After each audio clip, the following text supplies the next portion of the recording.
What is up, my friends? So, as we saw at the end of American Horror Story in the last episode, we saw that Madison went back to the murder house to try and find answers as to who exactly is Michael Langdon. As we know, Michael Langdon became a sort of warlock apprentice and then ultimately the Supreme. So she goes back with Behold to try and see exactly what's going on with Michael's past and what he really is, because they don't believe he's a warlock. They believe he's something much more evil. And by the end of the episode, yeah, he is something much more evil. He is the epitome of evil. He is the spawn of Satan, the Antichrist himself. This comes exactly from Vivian, his own mother, who is tied to Murder House, as we know. Now, through many different cameos of many different characters throughout Murder House we get a glimpse into exactly how Michael was and exactly how he became to be, and also more of a backstory on how Mead and Michael actually met up. So, Michael Langdon is the son of pure darkness, as Vivian puts it. She says he is not the son of Michael and he is not the son of Tate. He is just the son of pure darkness. Michael tried to be a father to him. Tate kind of was like a bitch to him. And so this resulted in Michael leaving Murder House for good. And also the fact that Mead and the Satanist, Pepper herself, and another one who I think was supposed to be Anton LaVey, came to worship him and offer him a heart of a young woman. So, yeah, things got pretty dark. Anyways, according to them, Michael ran with it. He became darker and darker as time progressed, and then we finally see the Michael we know today in Apocalypse.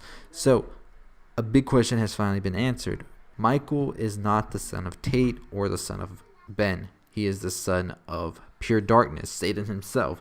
And according to Madison, as she puts it to Violet at the end, it's probably that Tate was consumed by the darkness. So pretty much the darkness used Tate as a vessel to pass on the seed of Satan, Michael himself. And whether Murder House is built on a portal to hell or whatnot, it makes so much more sense.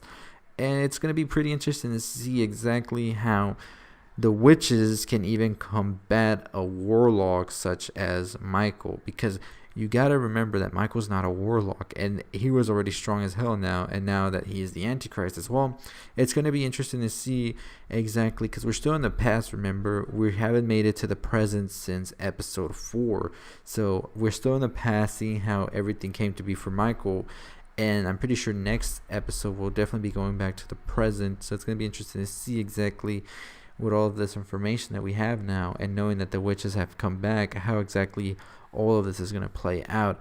And there's still the question to see where the other new witches are, like what position they're in as of this moment, because we know that they definitely are planning something and have something up their sleeves. And I think that we're definitely going to see a lot more cameos, because the day the witches came back in the present time while the apocalypse is happening was Halloween. And as if we know that in American Horror Story, during Halloween is when spirits can come back to life and get out of the murder house and all this.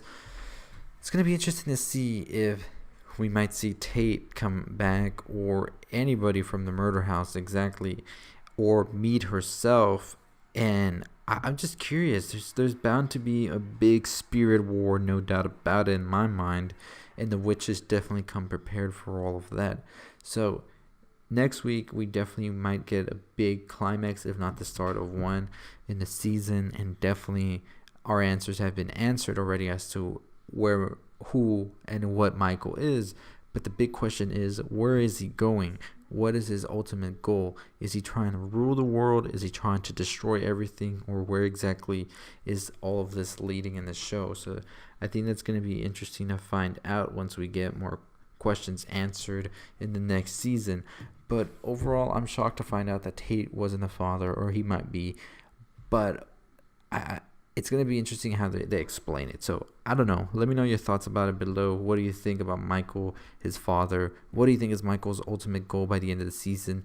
I'll be doing episode reviews by the end of each episode now from now on until the end of the season. So make sure you tune in for those every Wednesday night. But anyways, as always, that's going to do it for me. If you haven't already subscribed to the channel, hit that subscribe button, hit that like, all that good stuff. 6,000 subscribers. Let's get to it. I'll see you next time. Stay positive.